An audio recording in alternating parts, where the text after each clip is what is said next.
When it comes to smartwatches, people often get confused between the Tizen OS versus the Google Wear OS. So on the left, I have the Samsung watch running the Tizen OS. On the right, I have the Google Wear OS. So I'll try to cover all the important aspects and highlight main differences. Now, a lot of things change with the software updates, so these two are running on the latest updates. So this video becomes more relevant to the current times. So if you're new to the channel, subscribe. Also like this video, guys. Let's begin. First up, let's look at the UI. Swipe down, you get the quick toggles on both of these. But on the Samsung, you have 3 pages of these quick toggles, so you can add a lot of shortcuts, which is very handy. Whereas on the Google Wear OS, there is only 1 page, and also you can easily customize the shortcuts as per your liking. Whereas on the Google Wear OS, the customization on the quick toggles is very limited. So if you swipe right, you get the notifications on the Tizen OS versus Google Assistant on the Wear OS, and if you swipe left, you will find something called the widgets on the Samsung Tizen OS. You can add a lot of widgets, and some widgets are like really useful. So definitely the customization part, it is pretty good. On the Wear OS, these are called tiles, and previously this was limited to 6 tiles, but with the new updates, now it is limited to 10 tiles, but I find these options to be very limiting. So in terms of the customization with the widgets or the tiles, definitely I would give this to the Tizen. You don't have any swipe up gesture on the Tizen OS, whereas on the Google Wear OS you get the notifications. But the biggest bummer on the Tizen OS is there is basically no back gesture. I mean, let's say if I open any app, if I want to go back a step, then there is no swipe gesture. I mean, there is no touch gesture, so you have to depend on the hardware buttons on the top, or you can use the home button to go back to the home. This is very irritating, and this can also kind of wear down the hardware buttons eventually. Previously it did have a back gesture, but with the recent updates they removed it for some reason. And on the Google's Wear OS, you can conveniently do that swipe gesture to go back, which is really good. Finally, to navigate to the main menu or the app screen, or let's say the launcher if you will, you have to press the home button on the Tizen OS, and it looks something like this. You can find all the apps right here, and it looks kind of modern to me at least. Whereas on the Wear OS, you need to press the home button and you will get this carousel sort of menu, and it looks a bit dated, and I personally don't like this. But you do have some custom skins on the Google Wear OS, just like the Android itself on the mobile platform. So you do get to see a bit of a difference there.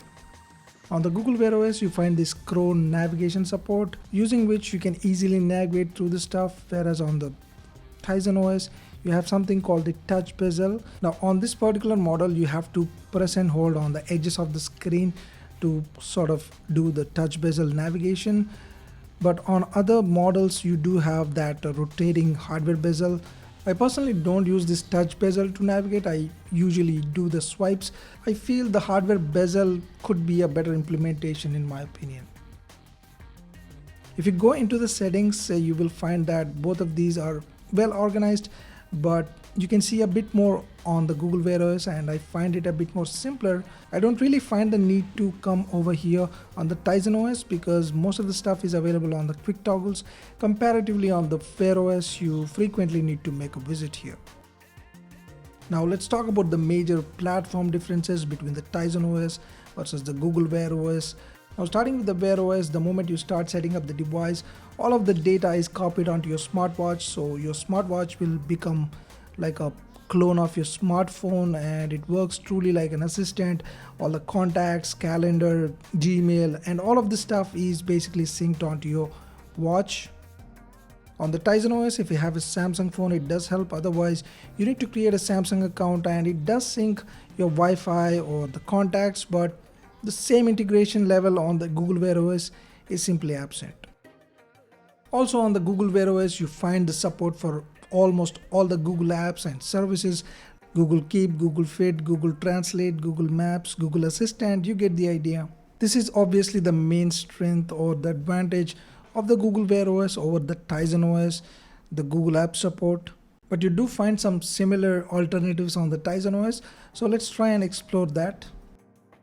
So first up, let's start with the contactless payments or the NFC payments. On the Tizen OS, you have the Samsung Pay, whereas on the WearOS, you have the Google Pay. Obviously, Google Pay is widely used, but Samsung Pay is available on only some Samsung models. But the reality is, in India currently, neither of them support contactless payments. There is no Google Pay support on Google WearOS. Even I have a Samsung phone and still Samsung Pay doesn't work on this Galaxy Watch. So it depends on the region, and currently India is not supported, so it is region specific. Another important thing is the voice assistant and Google Assistant versus Bixby. Convert $185 into Indian rupees. I personally prefer Google Assistant and I feel it's a bit more versatile, but Bixby isn't all that bad, but it is definitely not as good as the Google Assistant as per my usage experience. Convert 90 kgs into lbs. That's approximately 198.416036 pounds. Another major thing is the third-party app support.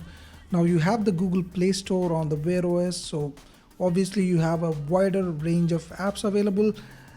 Also on the Tizen OS, you do get some good app support, but again, don't expect all the apps that you see on your Google Play Store on the mobile platform to be available on the WearOS platform. There are a lot of apps. For example, Prime Music is not available on either of the platforms, but WearOS does have an edge over here. On the WearOS, you have the Google Maps support, so you can use your watch for navigation, but you do have some third-party options on the Tizen OS. Now moving to notifications, when you get a call on the Tizen OS, you can answer or reject the call, or you can use these templates to quickly send a reply. Also, when you get a message, you can see here there is emoticon support.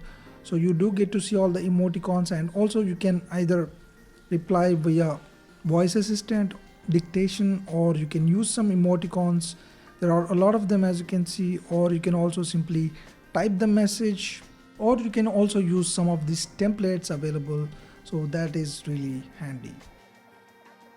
Similarly, on the WearOS, you can either reject the call or answer the call, or you can also use these templates to quickly reply. The same goes with the messages. You can see the emoticon support. You can either call, reply, or you can also reply using some templates. When you click reply, you can also use voice assistant to dictate, or you can use emoticons, as you can see over here, or you can also basically type the message. So similar options, pretty good. Now let's talk about the health tracking features on both the platforms. Starting with the Tizen OS, you have a lot of workouts to choose from, as you can see, but more importantly, it works more like a coach or a guide and helps you kind of get the workout done with motivation. For example, if you look at this workout, as you can see, it shows you how to get in the position and how to do the workout, along with voice feedback and some beep sound to let you know whether you're doing it right or not. Get into position. Step 1. So here I was trying not to do it properly, and you can see it doesn't give you the sound unless I get in the right position. So it kind of helps you that way, whether you are doing it right or not. Also, it gives you a feedback on how many reps you have done, so that kind of thing. So I kind of like this compared to the Google WearOS. But again, it's not perfect by any means. Also keep in mind, this feature does not work with all the workouts out there. It works with a few selected workouts. On the WearOS, you have a lot of workouts to choose from, but again, like I said, it does not have that coach or some sort of guide like in the Tizen OS. You can pretty much check everything on the watch itself, so I hardly check out the app. But for more deeper reports like sleep tracking, etc., you need to check out the app, and here they both seem to do just about fine. Also, needless to talk about the watch faces, you have plenty of options on either platform, so I wouldn't really worry much about the watch faces. Now I can talk about a lot of minor details, but I just want to keep the video short and concise. So both platforms have the pros and cons. The Tizen OS has better visual appeal, better UI, functionality, health tracking, whereas WearOS has better compatibility, you have better Google Apps support, etc. So it's all about your personal preferences. For me, I personally don't use a lot of apps on the smartwatch, so I can live with the Tizen OS, but if you are someone who use a lot of Google apps and plan on using a lot of apps on the smartwatch, you might prefer the Google Wear OS. So that's been it guys. It took a lot of effort to make this video happen. Please like this video, also subscribe to the channel. Thanks for watching. I'll see you soon.